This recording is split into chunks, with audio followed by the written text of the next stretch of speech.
200 years ago, the human colony ship Horizon Dawn disappeared while trying to cross a deep space wormhole.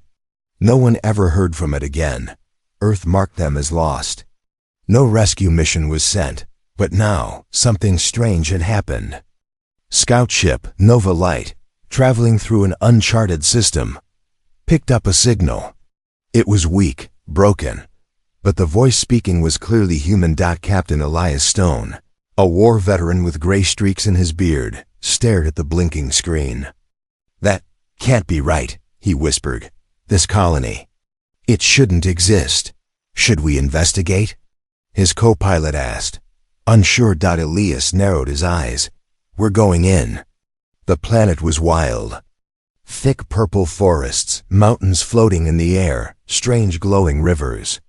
Their ship landed near an ancient wreck. It was the Horizon Dawn, cracked and covered in vines, but still there. As the team walked out in full armor, weapons ready, a group of people stepped out of the trees. They looked human, but not fully. One woman had long silver hair and glowing eyes. Her skin had light patterns that moved like ink under glass. Others behind her had similar odd traits: webbed fingers, larger eyes, skin like stone.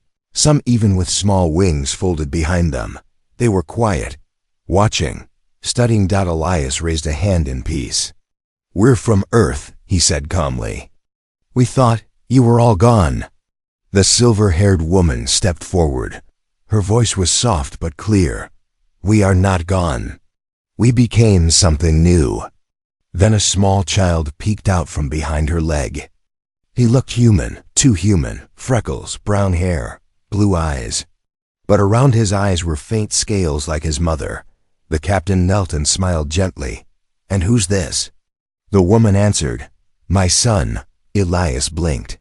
Who's the father?" She looked directly into his eyes. "One of yours. One of the humans from the Horizon Dawn." Back at the scout ship, the crew tried to process what they saw. The record showed only 200 humans had survived the crash. Yet the colony now had thousands. Many were hybrids. Half human, half alien. Some looked nearly normal. Others looked like something out of legend. The locals called this world Veil Tara, a death world, impossible to survive. "Unless you adapted." Elias asked the colony leader, a tough-looking man named Commander Rourke, what had happened. Rourke lit a pipe made from alien wood and said, "We lost all contact with Earth. Systems failed. Crops died. We were starving. The aliens came. Some attacked, some studied us. Then one day, one of their females saved a child from a beast. And things changed." He leaned forward. "We learned we could mix, reproduce, create something new. Some of us did it for survival, some for love. Others, well, they had no choice." Elias frowned. "You mean?" "Yes, some were taken. Some gave in, but after a while, it stopped being about control. Now it's our way of life." The scouts walked among the colony the next day. Children played in the open fields, some flying, some glowing, others running faster than any human child should. One little girl giggled and touched a soldier's arm. He flinched. "She's warm like fire," he whispered. "Her father was from the flame kind," a local said proudly. "She can melt metal when angry." Back at the ship, Elias made a report. "This isn't just a lost colony. It's a new species, a mix of many worlds." His co-pilot looked nervous. "What do we tell Earth?" Before Elias could answer, an explosion shook the ground. A warning horn blared from the colony wall. Aliens, different ones, were approaching. Not friendly. "They're here," someone shouted. "They want the children." The scouts rushed to help. Hybrid teenagers grabbed weapons and armor. They moved like trained soldiers. Elias was shocked. "You trained your kids for war?" Commander Rourke nodded. "We had to. Every race out there wants a piece of what we are. These kids. They're the future, and the future has enemies." As the alien raiders approached, a hybrid girl no older than 12 stepped beside Elias. I'll protect you. Human, she said, holding a glowing spear. Elias looked down at her. You're just a child. I'm my mother's fire, she replied, and my father's courage. 200 years ago, the human colony ship Horizon Dawn disappeared while trying to cross a deep space wormhole. No one ever heard from it again. Earth marked them as lost. No rescue mission was sent, but now something strange had happened. A scout ship, Nova Light, traveling through an uncharted system, picked up a signal. It was weak, broken, but the voice speaking was clearly human. Captain Elias Stone, a war veteran, with gray streaks in his beard, stared at the blinking screen. That can't be right, he whispered. This colony, it shouldn't exist. Should we investigate? His co-pilot asked, unsure. Elias narrowed his eyes. Where? Going in. The planet was wild. Thick purple forests, mountains floating in the air, strange glowing rivers. Their ship landed near an ancient wreck. It was the Horizon Dawn, cracked and covered in vines, but still there. As the team walked out in full armor, weapons ready. A group of people stepped out of the trees. They looked human, but not fully.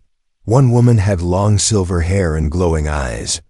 Her skin had light patterns that moved like ink under glass. Others behind her had similar odd traits: webbed fingers, larger eyes, skin like stone, some even with small wings folded behind them. They were quiet, watching, studying. Elias raised a hand in peace. We're from Earth, he said calmly. We thought you were all gone. The silver-haired woman stepped forward. Her voice was soft but clear. We are not gone. We became something new.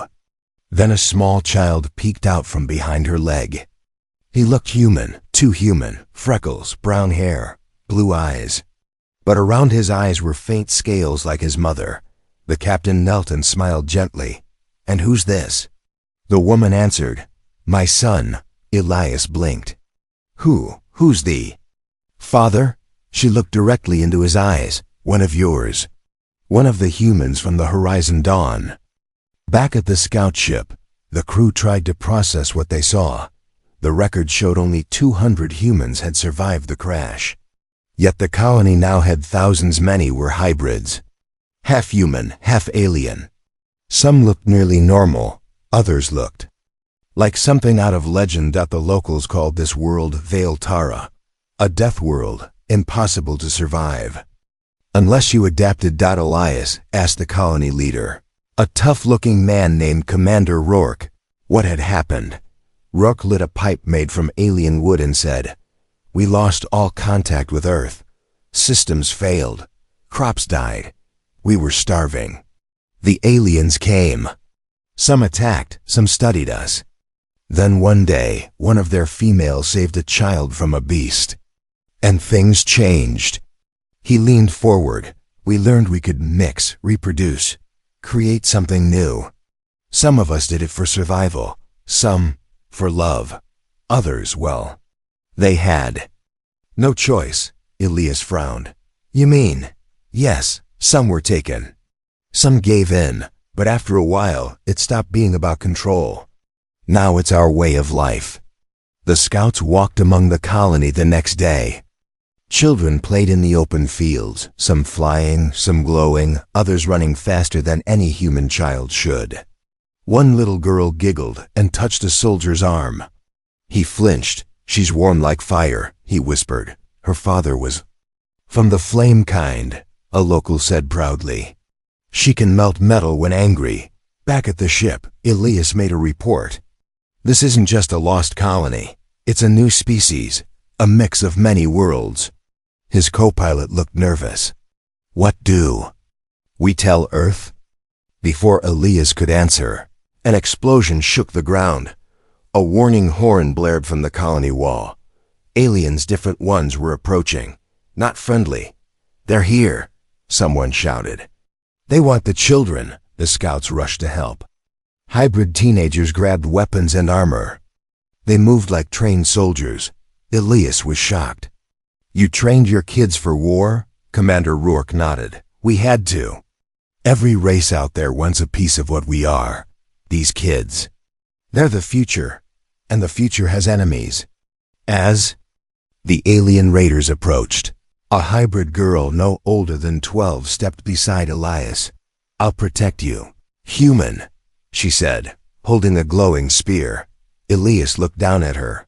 You're just a child. I'm my mother's fire, she replied, and my father's courage. It started with a scream in the middle of the night.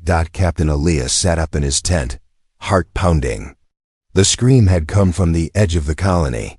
Not fear, not pain. It sounded like transformation. By the time he reached the source, a crowd had formed around a young hybrid boy named Taro. His body was glowing. Not just light, but shifting, bones stretching, skin hardening, eyes turning silver. The ground under him had cracked like glass. What's happening to him? Elias shouted. One of the elder hybrids stepped forward, her voice calm. He's maturing. The planet has chosen to push him forward. Taro's just a child. Elias argued. The woman looked at him sadly. Not anymore. For days, it kept happening. Children who were 10 became full-grown in hours. Their voices deepened. Their minds expanded. They began to speak strange alien words none had taught them. Some even began dreaming of places on the planet no one had ever seen.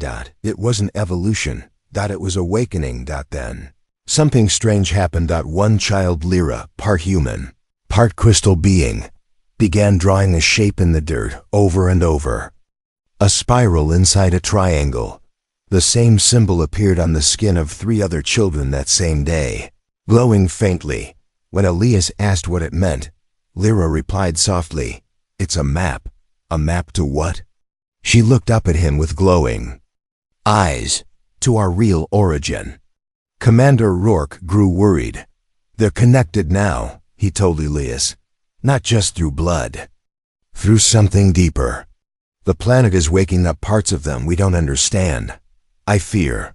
Soon they'll be more alien than human. Meanwhile, far in orbit, the ancient ship called the Varnaut Judge sent a message to the other alien empires. The hybrids are too dangerous. The humans should not have passed through the wormhole. We must not allow their bloodlines to spread. A bounty was declared.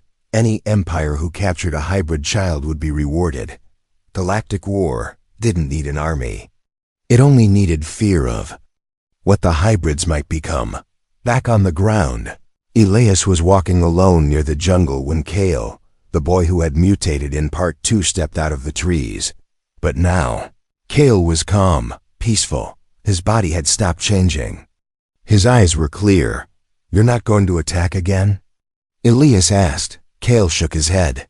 No, I understand now. I fought the change, but it's part of me. Then Kale knelt and placed his palm on the ground. A vine shot up, wrapping around his arm. It didn't hurt him. It glowed. The forest was responding. Kale whispered. The planet is not just a home. It's alive, and it's choosing who to grow and who to erase. That night, Lyra's map led them to a deep cave. Inside, they found ancient writing, some in human English, some in unknown alien script. On one wall, a message was carved. The wormhole was not an accident. This world was seeded for fusion. What does it mean? Elias asked. One of the elder hybrids answered. It means we weren't lost. We were sent here. The humans were part of a bigger plan, one that mixed species to create something stronger. The wormhole was a test. Outside the cave, the sky began to flash red. Ships were arriving. Lots of them. Alien hunters. Mercenaries. Scientists. All of them after one thing. Hybrid children. The alarm rang across the colony. Elias looked to Commander Rourke. What now? Rourke handed him a weapon. Now we see if our children can protect what they've become. In the center of the colony, the hybrid stood tall. Lyra raised her hand and her skin turned crystal. Kale's arms shimmered with armor. Dari's eyes turned black as the stars. None of them were afraid. Lyra looked at Elias and said, "This is not the end of humanity. This is its evolution." Elias gripped his rifle and nodded. "Then let's show them what that evolution looks like." The stars above rained down fire, but below, on the lost planet of Veil Tara, a new force was ready to rise. Asterisk, the sky was burning. Red streaks tore through the clouds as dozens of alien ships entered the atmosphere. Some came in silence. Some roared like thunder. But they all came with one goal: take the hybrid children inside the colony walls. Alarms screamed. Captain Elias stood on the watchtower, staring at the incoming ships. His heart pounded not from fear, but from anger. "They want to steal our future," he said. Beside him stood Lyra, the crystal-skinned hybrid girl. She was no longer a child. Her voice was calm and deep now, like a leader. "They're afraid of what we might become," she said. "So they want to control us." Elias turned to her. "Then let's give them something to fear." As the ships began landing around the colony, Commander Rourke gathered every fighter, humans and hybrids alike. He looked at the group. Some had wings, some had armored skin. Some could call fire or bend metal. And some just had hope. "Today they will try to take you," Rourke said, his voice loud. "But you are not tools. You are not mistakes. You are proof that survival is possible, even in the darkest places." He raised his fist. "We do not surrender our children." The fighters roared. At the outer gates, the first alien raiders approached. They were tall, insect-like creatures with glowing weapons and helmets. They marched without fear. "Deliver the hybrids," their leader demanded, "or we take them by force." A teenage hybrid boy with sharp eyes and stone arms stepped forward. "You'll have to go through me." Without waiting, he slammed the ground with his fists. The earth cracked open. 3 of the aliens fell into the pit. Below, the battle had begun. Meanwhile, in the jungle, Elias and Lyra led a small group to rescue the youngest hybrids hidden in the trees. They were being guarded by the forest beast creatures that once hunted humans, but now listened to the children. As they reached the hidden cave, a giant lizard-like creature hissed and blocked their path. Lyra didn't speak. She just raised her hand. The creature lowered its head and let them pass. "They protect us now," Lyra said softly. "The planet knows we're its children too." But all was not safe. Far above, the ancient alien ship, the Varnock Judge, opened its deep hatch. A strange capsule dropped down into the jungle. It wasn't a bomb. It was something worse. It was a breeder collar, a device that sent out waves to attract hybrid DNA. Any hybrid near it would feel a strong pull. A trap. Back at the colony, Kale, the boy with armored claws, suddenly collapsed. His eyes rolled back. "They're calling me," he whispered. "Calling all of us." Elias rushed to the scene and heard the alarms again. "We found the source," someone yelled. "There's a device buried near the jungle cliff." Lyra stepped forward. "I'll destroy it." Elias grabbed her arm. "You're still a child." She shook her head. "No, Captain, I was a child. Now, I am what this planet made me." Before he could stop her, she vanished into crystal dust and flew toward the jungle. Inside the enemy camp, a group of scientists from the Varnock Empire studied the battle from screens. "The hybrids are resisting the call," one said. "They're too stable," another replied. "The human DNA is giving them control that makes them dangerous." Their leader, cloaked in shadow, leaned forward. "Then we take them alive, or we destroy them all." Back at the cliff, Lyra found the breeder collar. It pulsed with sick green light. Her hands burned as she touched it. Pain shot through her entire body. Her voice shook. "This thing, it's not just calling us. It's trying to change us." Elias arrived, breathless, and saw her body glowing too bright. "Let go," he yelled. She turned her head, eyes shining like stars. "No. If I let go, it keeps calling." I have to stop it. From inside. And with one final breath, Lyra pulled the device into herself. There was a flash of blue light that shook the trees for miles. Then silence. When Elias reached her, he dropped to his knees. She lay still, not broken. Not gone, but crystallized. Like a statue. Her heart pulsed faintly under the glass-like skin. She was alive.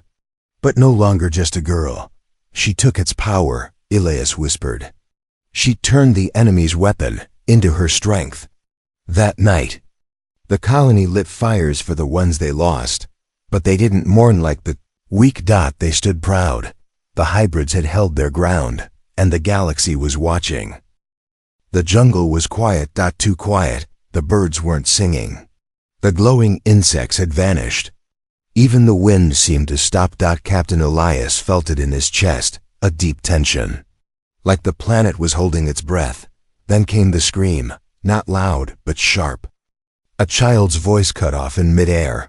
A hybrid boy named Neo had vanished. Gone.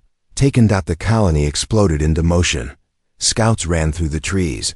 Flyers launched into the sky. The hybrid children stood ready, waiting for orders. Commander Rourke slammed his fist on the table. One of ours was taken. That changes everything. Elias's voice was cold. Then we change everything too. They found the trail fast. Broken branches. A claw mark on a tree. Drops of silver blood. And a strange footprint, three-toed, deep and wide. Not alien, not human. Something else. They didn't just want to kill him, said Kale. They wanted him alive. Elias nodded. That's worse.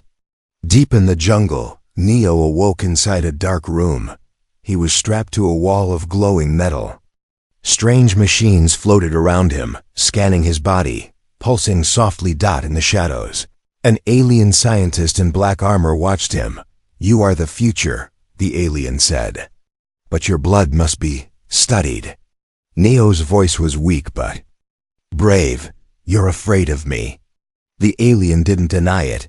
Back at the colony, Lyra's crystal body still pulsed faintly. Some of the hybrid children sat around her, placing flowers and stones near her feet. She saved us, said a girl with wings. She stopped the call. Kale stood nearby, fists clenched. And they still dared to take one of us. Elias returned from the jungle with new intel. A tracker hidden in Neo's neck, put there by the elders for safety, was still active. The signal was moving fast, heading toward the sky rift. The enemy isn't taking him off-world, Elias sighed. They're taking him into the rift. The sky rift was a floating scar in the air, an ancient energy crack that split the sky open like broken glass. No one who entered it came back. Some said it led to another planet. Others believed it went into a hidden lab or a trap. Either way, Elias made a decision. We're going in. He didn't go alone. Kale joined him, eyes glowing. A hybrid girl named Yanni, who could turn invisible, came too. Even a beast from the forest followed, a creature Neo once raised as a pup. I don't care what's inside that rift, Elias sighed. I'm bringing him home. Inside the rift, reality twisted. The sky turned upside down. Trees floated in the air. Light had no direction. Voices echoed, some human, some not. Elias kept walking. Then they saw him. Nio. Trapped in a cage made of red light. Around him stood 6 alien scientists and one tall figure with no face, only a smooth glass mask. You cannot stop what has begun, the masked one said. The hybrid is not a child. He is a weapon.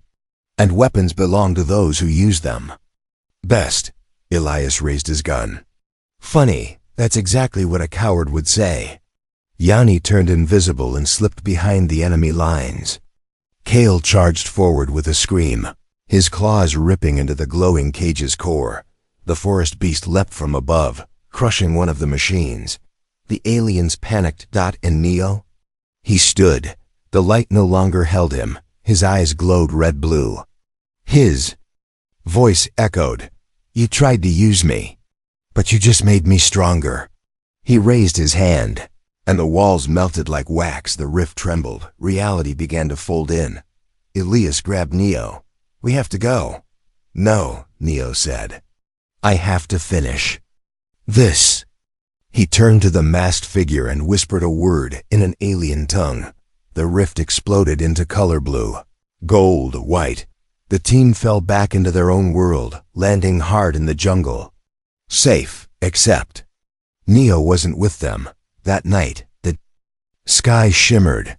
A figure appeared high above the trees. Neo, floating in the air, eyes still glowing, arms open wide. He had merged with the rift. He had become more than a child, more than a hybrid. He was now a guardian of something ancient and powerful. His voice rang across the sky. "I am not yours. I am not theirs. I am ours. And I will protect this world." Elias stood at the edge of the colony and whispered, "He's not just a boy anymore. He's a symbol." Kale nodded. "And a warning." At dawn, the sky above Veil Tara shimmered.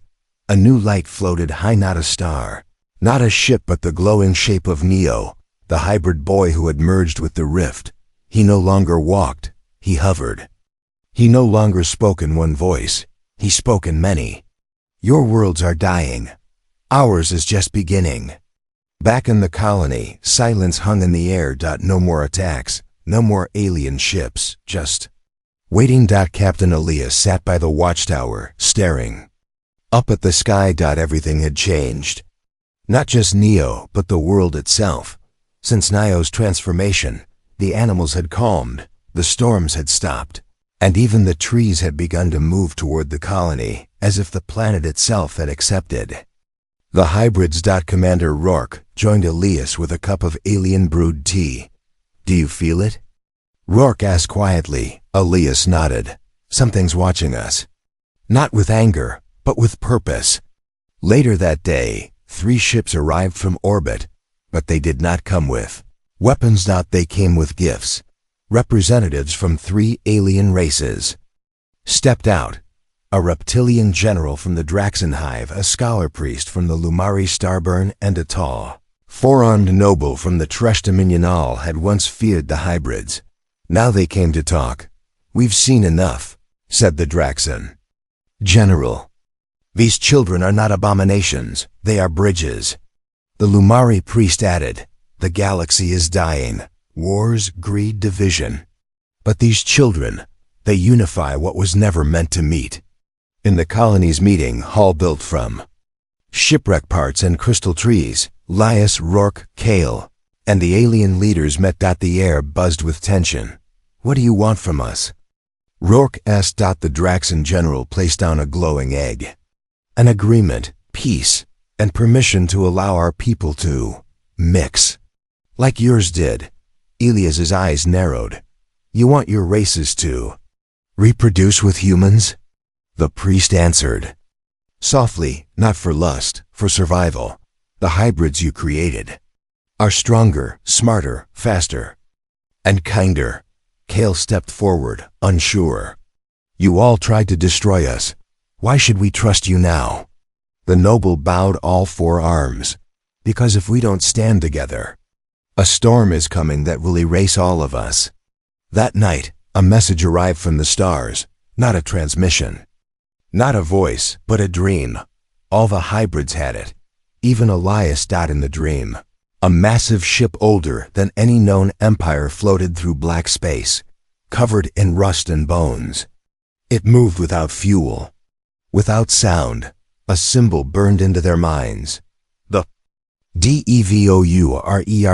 And one word echoed, "Coming."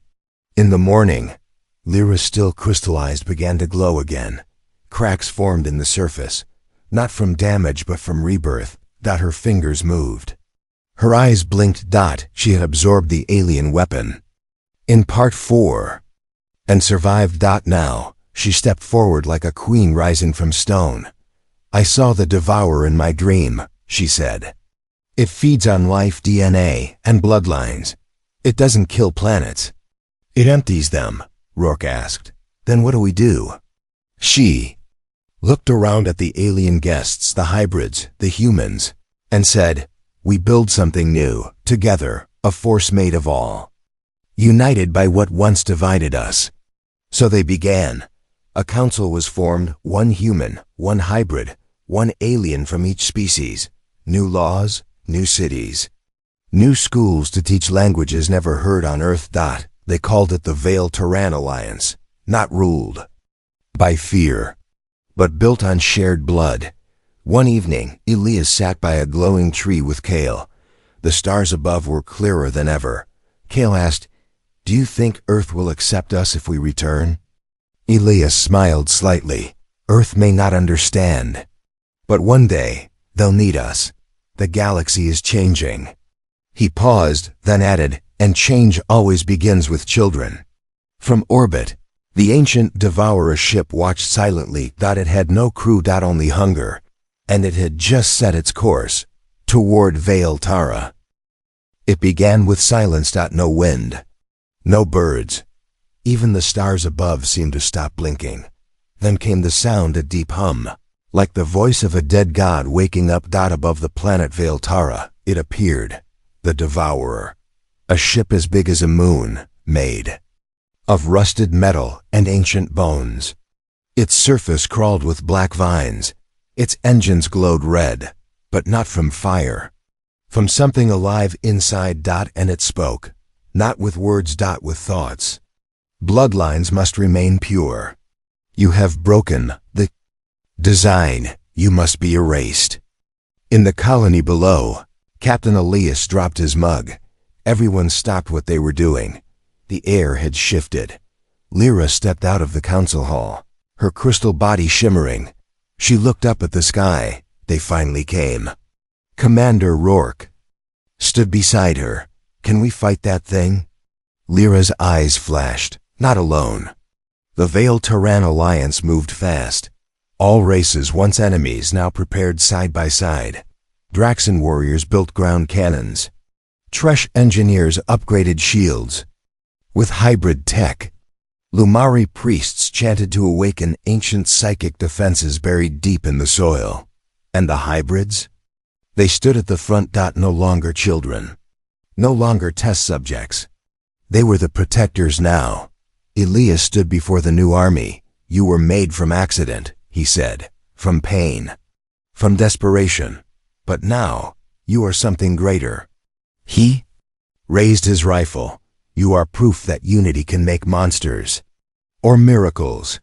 Today we fight to decide which." As the Devourer drew closer, the sky opened.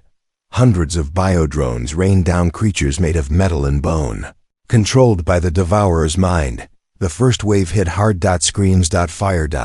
But the hybrids were faster. A boy with wings flew above and dropped fireballs. A girl with stone skin caught an enemy and crushed it like paper. Even the jungle itself moved, trees striking like spears, vines choking the enemy. Kale led the front line. His armored claws tore through machines, but the enemy kept coming. Then, a portal opened. From the sky, a golden light poured through, and a voice spoke. It was Neo, still part of the rift, still alive, but not fully human anymore. "You've tried to control life," his voice echoed. "But you forgot one thing. Life always fights back." Behind him, thousands of glowing shapes appeared, beings from another realm. Hybrids that had passed into the rift, now returned as energy warriors. They joined the fight. The battle turned. Inside the Devourer ship, a brain pulsed. It had no body, no mouth, only commands. But now, it hesitated. The hybrids were not just stronger. They were united. That was something it could never predict. The creature sent one final command: target Earth. It launched a massive beam from space, aiming beyond Veil Tara. A message, a warning. If it couldn't destroy the hybrids here, it would erase their origin. Elias saw the charge forming and yelled, "We have seconds." Lyra didn't wait. She took the shard from her chest, the same one that absorbed the alien weapon in Part 4. and threw it into the sky. It shot upward like a comet and hit the beam. Giant explosion ripped through the clouds. A pulse spread across space. The devourer stopped. Its body cracked. It began to fall slow, heavy, groaning like a dying god. And then it shattered. Silence returned. Smoke, ash, victory. But also cost. Lyra was gone, turned to light. Elias fell to his knees. She gave everything. Kale placed a hand on his shoulder. No, she gave us the future. Weeks passed. The Alliance rebuilt. Faster than before. The jungle helped. The planet helped. Even other alien races began arriving, not to conquer, but to learn. A statue was raised in the colony square of a girl made of crystal, and under it, one sentence: born of many, united as one.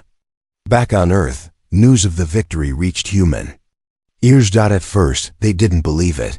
Then, they feared it. How did hybrids defeat such a force? Leaders asked. But others, ordinary people, saw hope. Maybe the galaxy didn't need purity. Maybe the future wasn't about bloodlines. Maybe it was about choices, far away. In a dark part of space, something else stirred. Not another devourer. Something older, but this time, the galaxy wouldn't face it alone. Because now, a new kind of army stood ready. Not human. Not alien. Something better.